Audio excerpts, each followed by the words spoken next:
Sapa Indonesia pagi kembali hadir untuk Anda saudara. Hari ini berkas perkara Peggy Setiawan, tersangka pembunuhan Vina dan Eki Cirebon akan dilimpahkan ke Kejaksaan. Limpahan berkas dilakukan dilakukan polisi, saudara, maksudnya setelah dinyatakan lengkap oleh penyidik, sehingga bisa dibawa ke Kejaksaan untuk segera dilanjutkan ke tahap persidangan. Terdapat 70 saksi yang diperiksa oleh penyidik, 18 diantaranya memberatkan tersangka Peggy Setiawan. Dari beberapa yang diperiksa, terdapat saksi ahli pidana, ahli forensik, ahli psikologi, ataupun ahli informasi dan teknologi.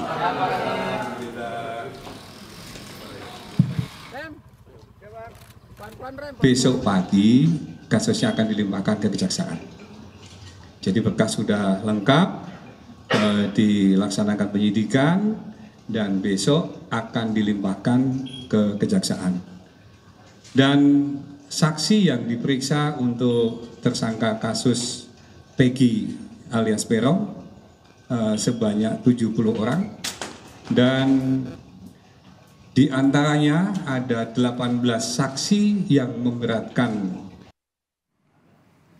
Di saat berkas Peggy Setiawan dilimpahkan ke jaksa, sidang pra-peradilan atas penetapan tersangka kepada Peggy akan berlangsung awal pekan depan. Kuasa hukum Peggy juga bertemu dengan pihak Kejaksaan Agung dalam rangka audiensi. Akankah upaya-upaya ini bisa mempengaruhi pengungkapan kasus hukum pembunuhan Vina dan Eki yang menjerat Peggy? Kita ulas bersama pakar hukum pidana Universitas Jenderal Sudirman, Profesor Hipnu Nugroho. Selamat pagi, Prof. Hipnu. Selamat pagi, Mbak Okta. Ya, Prof. Hipnu, ini kan pelimpahan berkas Peggy di tengah dirinya menanti sidang pra-peradilan rencananya pada tanggal 24 Juni. Nah, itu tidak berpengaruh apa-apa ya, Prof, terhadap jalannya sidang nanti? Ya, gini Mbak Okta, ini saya kira sebagai bentuk waktu yang limit di dalam suatu pra-peradilan. Karena tadi kita dengar Polda sudah mau menyerahkan barang bukti kejaksaan. Nah, sekarang pertanyaannya, Kejaksaan cukup waktu enggak untuk melakukan suatu pemberkasan surat dakwaannya? Karena begini, di dalam suatu kontrol pra-peradilan itu kontrol tentang upaya paksa. Kan gitu loh. Nah, sekarang pertanyaannya, besok tanggal 24 adalah sidang pertama pra-peradilan. Pertanyaannya begini Mbak Uta, kalau besok Polda minta waktu untuk mundur, wah ini bisa wassalam pra-peradilan. Karena gini, pra-peradilan di dalam pasal 82 ayat 1 huruf D, ketika suatu perkara sudah mulai disidangkan, pertanyaannya kapan sudah mulai disidangkan adalah dibacakan, maka permohonan pra-peradilan gugur. Ini harus diantisipasi. Oleh karena itu, mudah-mudahan tanggal 24 adalah bisa disidangkan pra-peradilan. Karena di sini nanti akan mengkorek bagaimana sahnya pengungkapan perkara, bagaimana sahnya Polda mencari bukti, bagaimana jumlah buktinya, jenisnya, untuk menentukan bahwa seorang Peggy ini patut diduga. Nah itu loh, patut diduga bahwa dia sebagai pelaku. Itu Mbak Okta. Oke, artinya ini jadi kejar-kejaran nih, Prof, antara jaksa ataupun juga dari polisi. Kemudian kalau misalnya nanti ini kan sidang pra-peradilannya berlangsung sepekan. Gimana kalau misalnya nanti di saat sidang pra-peradilan, di saat masanya yang sepekan itu, Peggy ini justru dinyatakan lengkap berkasnya kemudian disidang atau sudah ditetapkan jadi terdakwa, ini gimana, Prof? Apakah bisa membatalkan pra-peradilannya berarti? Ya, artinya gini, memang dalam suatu peradilan Indonesia tidak boleh dua. Kontrol pertama tentang pra-peradilan itu ada mengenai sah tidaknya tadi. Oleh karena itu kejar-kejarnya begini Pak, ini memang perlu diantisipasi.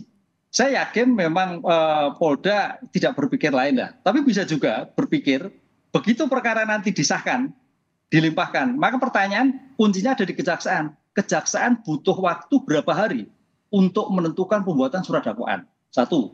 Kedua, pengadilan juga butuh waktu berapa hari untuk menentukan jadwal sidang dengan pembacaan. Jadi bukan pelimpahan. Kalau dilimpahkan oleh pengadilan, tapi batas waktunya adalah dibacakan. Sehingga misalkan begini, kalau hari ini itu dilimpahkan misalkan dan dibacakan di persidangan, maka permohonan pra-peradilan gugur.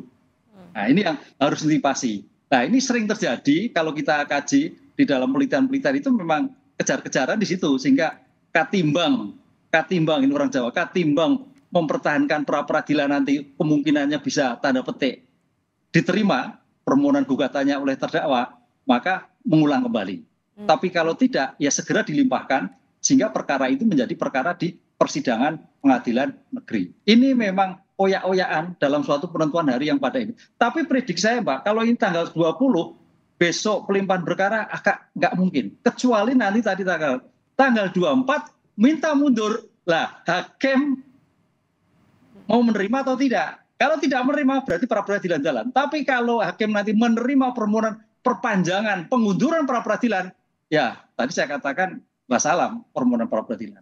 Oke, berarti artinya ada beberapa kunci yang harus ini jadi pertanyaan ya Prof. Bisa cepat apa enggak nih? Nah kemarin Prof ini kan juga jadi sorotan nih, kuasa hukumnya Peggy ini kemarin beraudiensi ke Kejaksaan Agung. Salah satunya nih minta supaya jaksa nih bisa cepat, bisa cermat juga untuk meneliti berkasnya Peggy di tengah kasus ini kan juga sedang disidik. Nah dari sisi hukum ini ada upaya apa Prof? Apakah ini juga bisa jadi apa ya, semacam stimulus untuk membantu prosesnya bisa cepat sebelum nantinya sidang pra peradilan? Ya, artinya begini Mbak, di dalam sistem peradilan pidana itu ada istilah namanya pra penuntutan. Pra penuntutan itu adalah sebagai ruang koordinasi antara penyidik dan penuntut umum dalam menentukan suatu perkara di persidangan. Oleh karena itu, saya beranggapan bahwa penasihat hukum itu memberikan suatu gambaran kalau memang pengungkapan perkara bukti kurang, tidak bisa menggambarkan, mungkin jangan diterima dulu, kan gitu loh. Jangan diterima dulu, artinya sebagai bentuk ruang koordinasi, pengembalian tambahan bukti, pengembalian tambahan informasi, itu perlu dilakukan. Sehingga jaksa betul-betul firm. Jangan sampai jaksa menerima aja hasil dari pemeriksaan yang kemarin yang berpotensi nanti jaksa tidak bisa menggambarkan, obskur. Gitu Mbak. Oleh karena itu kan seperti kemarin persidangan yang 8 tahun yang lalu kalau kita kaji itu harusnya obskur. Obskur itu artinya batal. Batal itu dianggap tidak pernah ada. Nah dalam hal ini kalau memang perkara yang dilakukan penyidikan itu memang bukti kurang, tidak bisa menggambarkan lokus deliktinya, pesan penasihat hukum pada Pak Jaksa mungkin jangan dulu diterima. Kembalikan dulu sampai pada posisi persis sehingga nanti yang mempertahankan di persidangan itu adalah jaksa. Jadi jangan sampai hanya seperti kantor pos menerima perkara langsung. Ini yang saya kira pesan yang diminta oleh penasihat hukum seperti itu Mbak. Oke, artinya harus cermat juga dari sisi jaksa. Ini termasuk juga kemarin Prof, pengacara Peggy kan juga tidak hanya ke Kejaksaan Agung, tapi juga rencananya mau ke Mahkamah Agung, bahkan juga ke Menko Polhukam, ke KPK bahkan. Nah ini Anda melihatnya seperti apa Prof? Ya sebetulnya yaitu usaha sebagai bentuk antisipasi baik ya. Tapi ini kan masalah hukum ya. Jadi kalau masalah hukum itu bicara hukum, bicara bukti. Sekarang bukti yang dilakukan Peggy itu akurat tidak? Bukti yang dilakukan mempunyai nilai atau tidak? Karena syarat yang dimintakan dalam hukum, teorinya adalah negatif web. 2 alat bukti, 2 itu melihat jumlah dan jenis.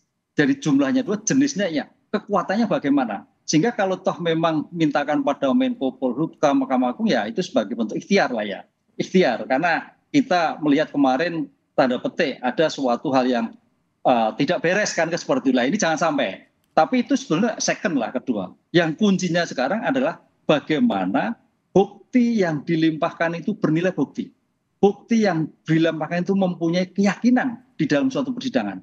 Bukti yang dinilai itu bernilai dalam suatu persidangan. Sehingga betul apakah Peggy atau tidak. Pelakunya ini atau tidak. Ini yang permasalahan seperti itu. Jadi ya boleh semua disurati tapi fokus pada bukti. Bicara hukum, bicara bukti. Oke, intinya harus tetap pada pembuktian. Prof, kalau menurut Anda sampai saat ini apa sih Prof yang janggal dari penyidikan kasus pembunuhan Vina? Apalagi kan ayah dari Vina sempat diperiksa Propam. Ya, kalau kita lihat berbagai media kan ini kan sejak awal memang kayaknya ada sesuatu yang ditutupi. Itulah. Dalam ilmu kriminalistik, suatu pengungkapan yang ditutupi, yang ditambah-tambah, yang dikurang-kurang, itu teorinya ada Mbak, menimbulkan suatu pemeriksaan yang tidak profesional. Menimbulkan suatu pemeriksaan yang menimbulkan cacat. Menimbulkan suatu pemeriksaan yang tidak akurat. Karena memang sejak awal tidak memberikan gambaran sepenuhnya. Ini yang kita lihat.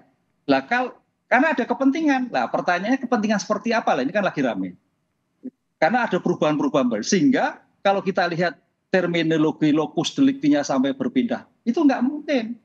Lokus delikti harus jelas. Bahkan lokus delikti dan tempus deliktinya berubah. Itu harus jelas. Sehingga jangan sampai di dalam penguraian surat dakwaan tadi saya katakan di pra penuntutan, kembali pada penuntut umum, bisa menggambarkan keadaan sebenarnya. Itu kunci dalam suatu pembuatan surat dakwaan. Karena dari surat dakwaan itu menjadikan nilai bagaimana mengungkap kembali. Kalau toh saksi memang nanti mencabut, itu haknya dia. Karena saksi itu adalah saksi yang mendengar, yang melihat sendiri. Mempunyai nilai atau tidak, ada keterkaitan atau tidak. Nah, ini yang saya kira menjadikan PR tersendiri bagi Polda untuk bisa memberikan gambaran yang jelas bahwa perkara ketika itu tidak ada suatu permasalahan, tidak ada suatu titipan, tidak ada suatu rekayasa, kan gitu. Kesalahan pada prosedur mekanisme itu bisa. Tapi pertanyaan apakah 2016 kesalahan prosedur seperti ini, yaitu kita uji di persidangan nanti. Jadi saya kira nanti PG ini menjadi pintu gerbang, Mbak, untuk mengungkap kembali permasalahan-permasalahan 8 tahun yang lalu. Termasuk juga harus bisa membuktikan kepada publik ya Prof, soal kan banyak juga pertanyaan apakah ini benar PG yang dimaksud 8 tahun lalu atau jangan-jangan ini cuman ada upaya-upaya tadi yang Prof bilang ada dugaan menutup-nutupi begitu ya. Prof kan ada nih upaya peninjauan kembali dari setidaknya 5 terpidana kasus Vina. Apa yang Anda cermati dari upaya ini setelah mereka sebelumnya kan sempat dihukum sekitar 8 tahun? Ya, ini Mbak, ini proses hukum sedang berjalan. Dan proses hukum sudah berdasarkan bukti ketika itu. Nah, dalam ketika itu sudah dibuktikan menjadikan putusan bersalah. Setiap putusan kita harus dianggap benar. Kan res judicata gitu. Nah, pertanyaannya, kapan suatu putusan salah? Kalau putusan itu dibatalkan oleh atasannya. Suatu putusan dianggap benar kecuali dibatalkan oleh atasannya. Nah, sekarang bagaimana membatalkan atas putusan pengadilan negeri dan kasasi adalah dengan PK. Sehingga 6 orang atau 7 orang ini yang sudah diputus itu wajib mengajukan peninjauan kembali berdasarkan bukti baru. Bukan keterangan saja, bukti baru, bukti yang menimbulkan keadaan suatu peristiwa pertama kali menjadikan bebas. Jadi kalau kemarin itu penasihat itu menyatakan, wah ini keterangan dicabut, oh belum. Karena keterangan itu harus cross check dengan bukti yang lain. Betulkah keterangan yang dicabut itu bernilai bahwa dia bukan pelaku? Betulkah keterangan yang dicabut itu ada tidak bantahan dari keterangan yang lain? Nah, ini yang saya kira menjadikan fokus bukti baru ini sehingga kalau memang betul apa yang disampaikan dalam persidangan dicabut itu dikuatkan dengan bukti-bukti yang lain, insya Allah itu akan menjadi pertimbangan sebagai bukti baru di PK. Karena PK itu berarti bukti baru sehingga hukumannya menjadi ringan atau bebas karena tidak terbukti seperti yang dirumuskan dalam surat dakwaan. Oke, Prof, mungkin ini apa yang kira-kira perlu diantisipasi nih dari pihak pengacara Peggy karena kan sekarang juga kemarin setelah dari Kejaksaan Agung nanti rencananya juga beberapa pihak juga akan didatangi begitu oleh pengacaranya Peggy. Ya, sebagai bentuk uji pertama pra peradilan ini saya kira harus dilalui, Mbak. Jadi jangan sampai nanti dalam konteks pelimpahan berkas perkara pada penuntut umum ini akan membatalkan, menggugurkan pada pra peradilan. Karena ini akan menjadi uji bagi semua orang, publik termasuk penegak hukum. Apakah betul Peggy ataukah tidak? Ini artinya nanti di sini kuncinya sekarang bukan lagi di Polda, tapi begitu pelimpahan ada pada penuntut umum. Nah, apakah jaksa hanya menerima dari hasil penyidik ataukah jaksa minta tambahan lagi bukti-bukti yang akurat terhadap Peggy yang bersangkutan. Nah, kalau meminta bukti-bukti yang akurat lagi menambahkan itu yang disebut nanti namanya pra penuntutan, ruang koordinasi. Sehingga dengan demikian nanti bukti itu bernilai di dalam suatu persidangan. Nah, dalam konteks pemberkasan penambahan bukti saya kira butuh waktu. Sehingga ketika butuh waktu besok tanggal 24 pasti dapat dimintakan pra peradilan. Ini yang menjadi yang kita tunggu-tunggu. Apakah yang dilakukan penyidik benar atau tidak? Apa yang dilakukan oleh kuasa hukum benar atau tidak dalam suatu persepsi yang sekarang ini? Sebab kalau nanti sampai ini lewat, pra peradilan lewat, ya kontrol pertama hilang. Padahal sebagai kontrol itu, pra peradilan dalam hukum pidana itu kita ada 2 kontrol. Kontrol yang pertama adalah pra peradilan, kontrol yang kedua adalah eksepsi bantahan terhadap isi surat dakwaan, menggambarkan atau tidak. Itu. Kalau memang tidak menggambarkan seperti ketika suatu peristiwa, batal demi hukum tadi kan. Makanya waktu itu 8 tahun yang lalu seandainya penasihat hukum menjadikan bahwa memberikan catatan terhadap surat dakwaan batal dan diyakini oleh hakim, perkara tidak berlalu seperti ini.